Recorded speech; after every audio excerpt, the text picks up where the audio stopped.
आप सबों को जय यीशु। आत्मदर्शन टीवी की ओर से इस बाइबल स्टडी प्रोग्राम में मैं आप सबों का हार्दिक स्वागत करता हूं। संत लूकस का सुसमाचार। संत लूकस के सुसमाचार के 24 अध्याय है। इस सुसमाचार के अध्ययन के समय मैं 8 मुख्य बिंदुओं पर प्रकाश डालना चाहता हूं। सबसे पहला प्रस्तावना, दूसरा सुसमाचार का लेखक, तीसरा रचना काल, चौथा ग्रंथ के स्रोत, पांचवा लूकस के सुसमाचार में ख्रीस्त, छठवां सुसमाचार के मुख्य शब्द, आयतें और अध्याय, सातवां ग्रंथ का सर्वेक्षण और आठवां सुसमाचार की मुख्य शिक्षा। तो आइए हम सबसे पहले प्रस्तावना पर आते हैं।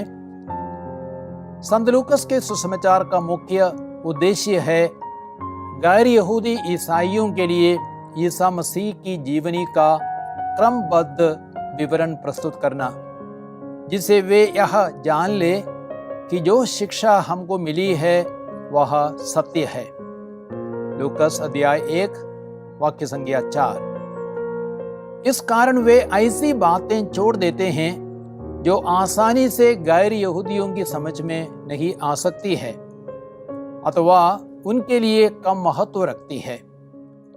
संत लूकस जानते हैं कि ईसा यहूदी धर्म ग्रंथ के बहुचर्चित मसीह है, किंतु वे इस बात पर कहीं अधिक बल देते हैं कि ईसा समस्त मानव जाति के लिए मुक्ति का मार्ग प्रशस्त करने आए हैं।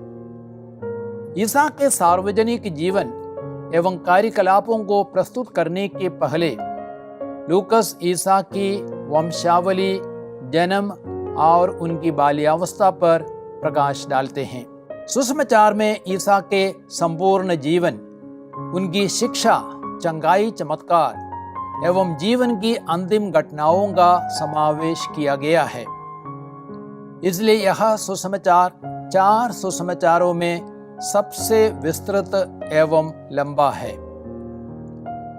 सुसमाचार की खास विशेषता यह है कि वे विशेष रूप से पापियों, दीनहीन लोगों और स्त्रियों के प्रति ईसा की दयालुता और सहानुभूति का चित्रण करते हैं।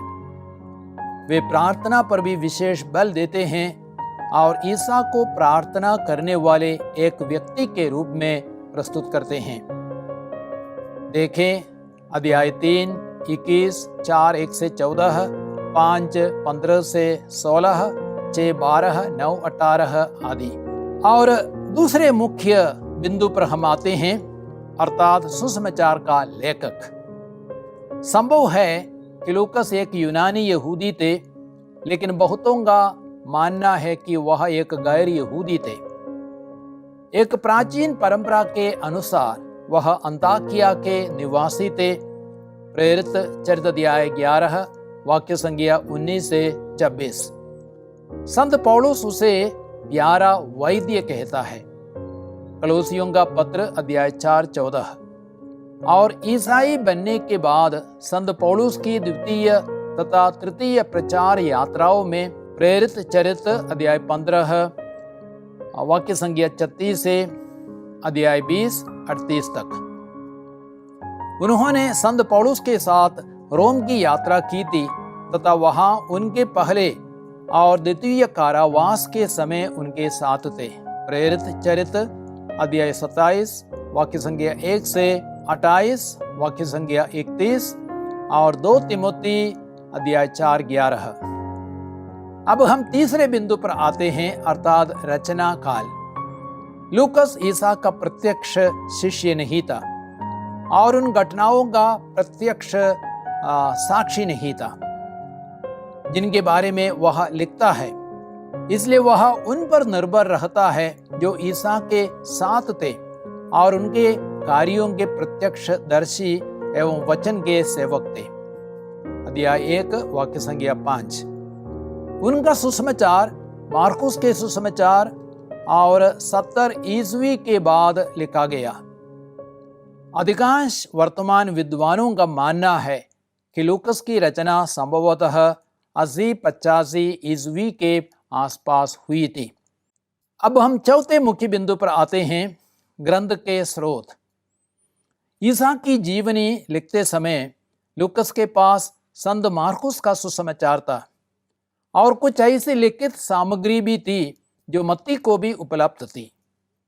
इसके अतिरिक्त उन्होंने और बहुत कुछ एकत्र किया था, जैसा कि वे स्वयं अपनी रचना के प्रारंभ में कहते हैं।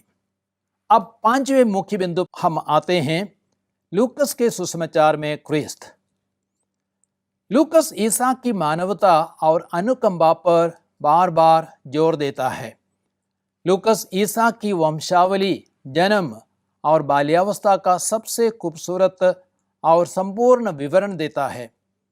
ईसा आदर्श एवं परिपूर्ण मानव पुत्र है जो पापी एवं दुखी मानव के सहभागी बना, ताकि वह हमारे पापों और दुखों को अपने ऊपर लेकर हमें मुक्ति दे सके। अब हम छठवें मुख्य बिंदु पर आते हैं, लूकस के सुसमाचार के मुख्य शब्द, आयतें और अध्याय। मुख्य शब्द है ईसा मानव पुत्र। लूकस का एक मुख्य उद्देश्य था यह दर्शाना कि ईसा न सिर्फ ईश्वर थे, बल्कि यह भी कि वह मनुष्य थे। लूकस ईसा को उनकी संपूर्ण मानवता के साथ प्रस्तुत करते हैं। और सुसमाचार की मुख्य आयतें हैं लूकस अध्याय 1, 3 और 4, अध्याय 19, वाक्य संख्या 10। लूकस 1, 3 और 4 में लिखा गया है, मैंने भी प्रारंभ से सब बातों का सावधानी से अनुसंधान किया है, इसलिए श्रीमान थियोफिलुस, मुझे आपके लिए उनका क्रमबद्ध विवरण लिखना उचित जान पड़ा, जिसे आप यह जान ले कि जो शिक्षा आपको मिली है वह सत्य है। और लूकस 19:10 में लिखा गया है, जो खो गया था मानव पुत्र उसी को खोजने और बचाने आया है। अब हम मुख्य अध्याय को देखते हैं। मुख्य अध्याय है लूकस 15। इसमें 3 दृष्टांत है, खोई हुई भेड़ का दृष्टांत, खोया हुआ सिक्का और खोए हुए लड़के का दृष्टांत, जो सुसमाचार का मर्म है। यह दृष्टांत हमें यह सिखाते हैं कि क्रिस्त खोए हुए लोगों को बचाने के लिए आए हैं।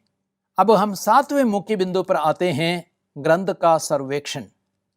सुसमाचार ईसा को परिपूर्ण मनुष्य के रूप में प्रस्तुत करता है, जो पापी मानवों को बचाने के लिए आए हैं। इस ग्रंथ को 5 भागों में बांटा जा सकता है। पहला भाग जन्म और बाल्यावस्था, अध्याय 1 और 2।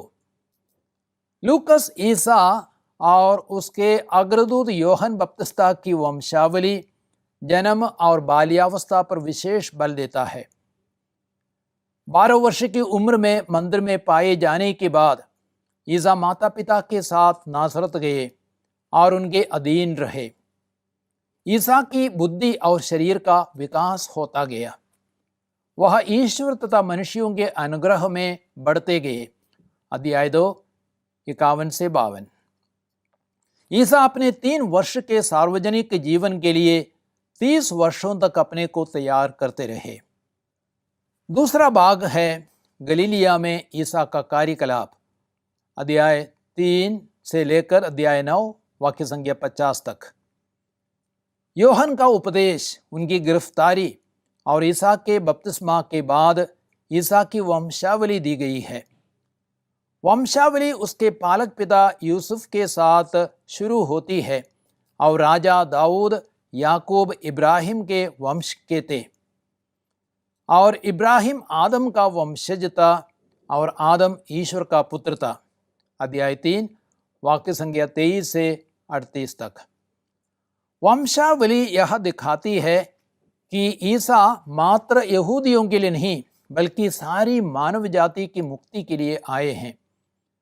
40 दिन तक निर्जन प्रदेश में उपवास, प्रार्थना और शैतान द्वारा परीक्षा के बाद ईसा गलीलिया में अपनी प्रेरिताई प्रारंभ करते हैं। ईसा को सभी बातों पर पूरा अधिकार है। अपतूतों, रोगों एवं प्रकृति पर अधिकार है और पाप क्षमा करने का भी अधिकार है। 2 बार अपने दुख भोग एवं पुनरुत्थान की भविष्यवाणी करते हुए अपने शिष्यों को आत्मत्याग करने का एवं क्रूस उठाने के लिए तैयार करते हैं। अध्याय 9 वाक्य संख्या 20 से अध्याय 9 50 तक। और तीसरा भाग है यरूशलेम की यात्रा, अध्याय 9 51 से लेकर अध्याय 19 28 तक। अब मानव पुत्र और उनकी प्रेरिताई के विरुद्ध विरोध और शक्तिशाली बनता है।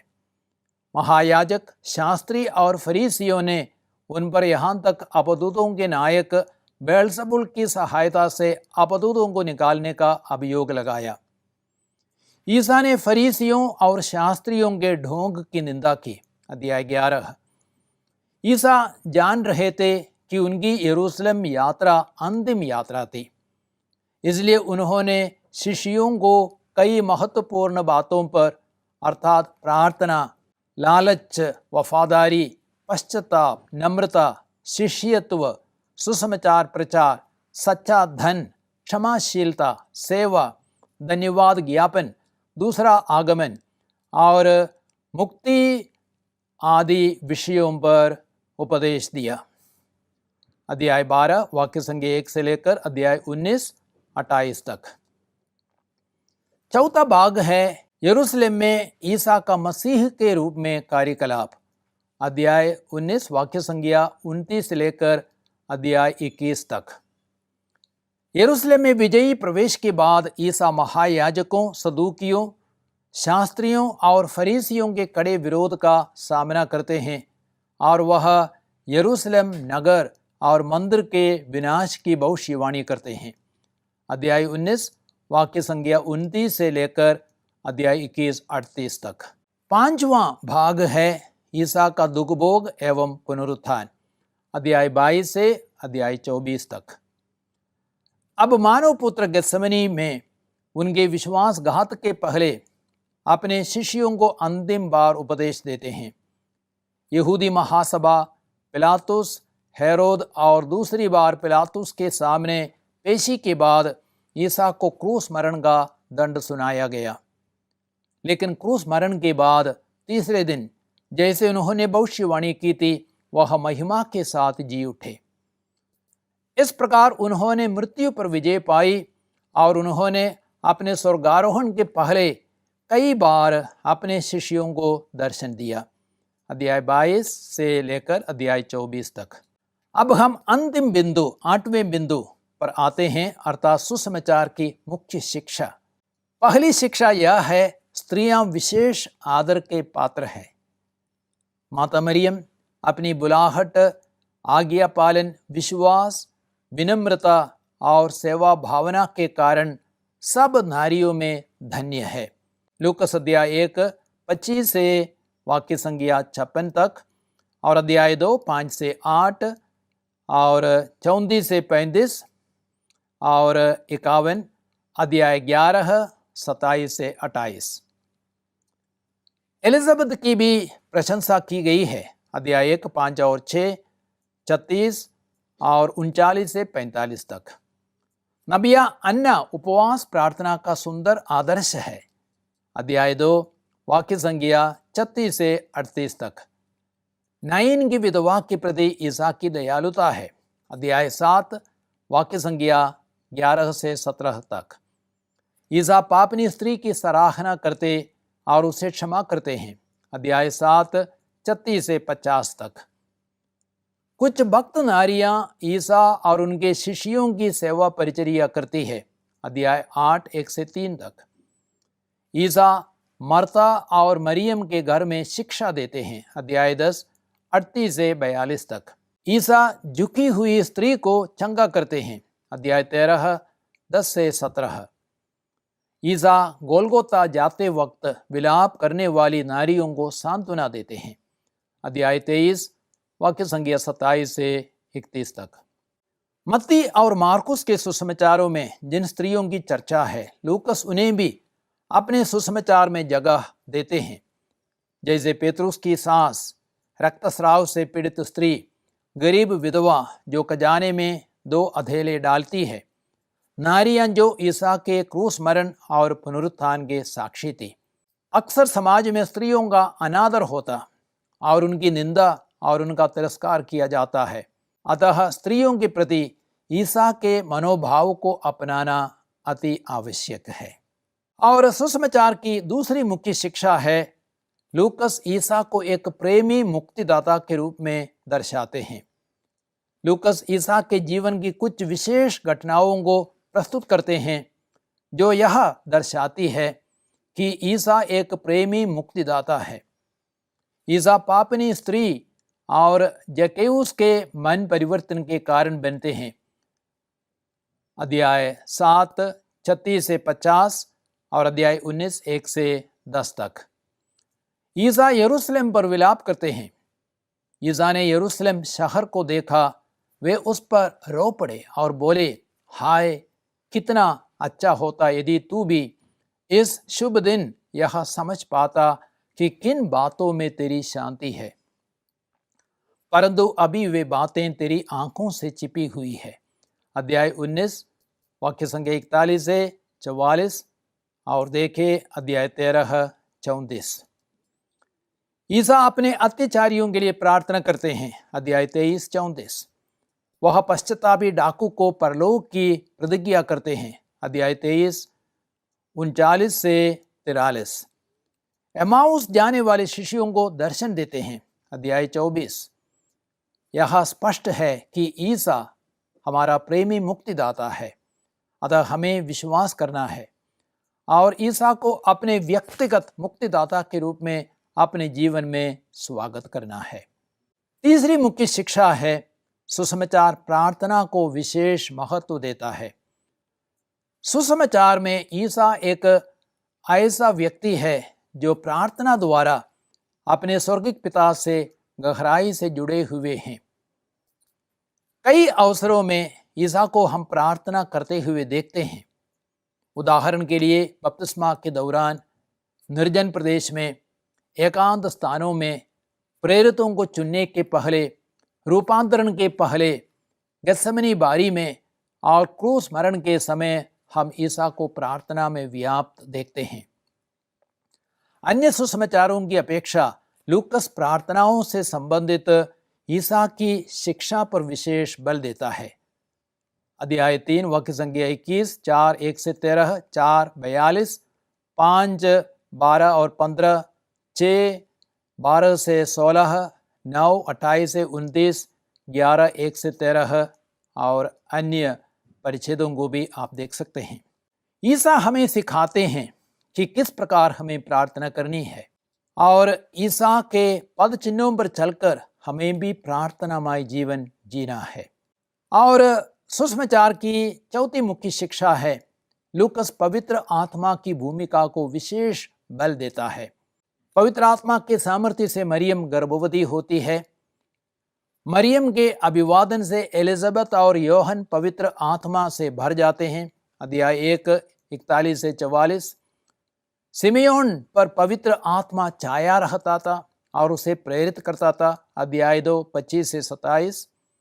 ईसा पवित्र आत्मा से परिपूर्ण होकर यर्दन के तट से लौटे और आत्मा उन्हें निर्जन प्रदेश ले चला। अध्याय 4 1। आत्मा के सामर्थ्य से संपन्न होकर ईसा गलीलिया लौटे। अध्याय 4 14।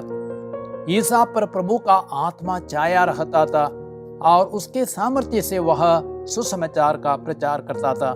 अध्याय 4 18 से 19। ईसा ने 12 को बुलाकर उन्हें सब अपतूतों पर सामर्थ्य तथा अधिकार दिया और रोगों को दूर करने की शक्ति प्रदान की। अध्याय 9 वाक्य संख्या 1। ईसा ने पवित्र आत्मा से परिपूर्ण होकर पिता की स्तुति की। अध्याय 10 21।